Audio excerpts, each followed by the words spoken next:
Cramp était le parrain de l'événement. Reportage Marjorie Nadal. Quand l'innovation rencontre le sport, c'est toute une flopée de bijoux qui en ressort. Crampons intelligents, baskets recyclés, vélos anti-pluie ou même patins détachables. InnoSport, c'est justement le moyen de les dévoiler.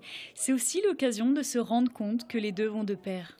Dans mon sport, j'arrivais à chaque fois à gagner parce que j'arrivais à apprendre une nouvelle figure, on va dire à la mode ou technique, etc., que les autres concurrents ne savaient pas faire. Je me suis dit qu'il faut que j'invente quelque chose qui n'existait pas. Et donc j'ai inventé un airbag que j'ai gardé secret pendant des années.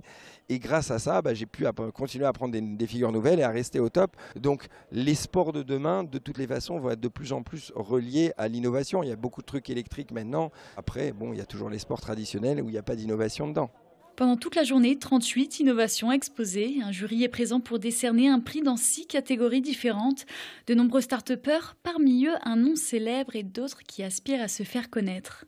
Notre idée est de promouvoir la pratique sportive autour d'un équipement sportif de proximité en accès libre pour tous les publics et un accompagnement digital, physique et événementiel. Cet équipement, on l'a voulu d'abord fonctionnel mais aussi beau et esthétique. On l'a imaginé comme du mobilier urbain. C'est pour ça qu'on l'a fait designer par Philippe Stark, pour que ça soit un marqueur fort dans la ville et que les gens aient envie de s'y retrouver.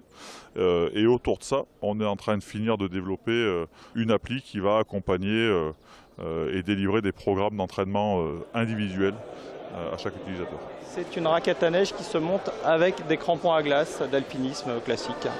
La deuxième utilisation du même produit, c'est de l'utiliser sans crampons, avec une bride avant et une chaussure automatique d'alpinisme ou de ski alpinisme, qui permet de faire là des secours sur avalanche sans risquer de blesser les victimes avec les pointes de crampons.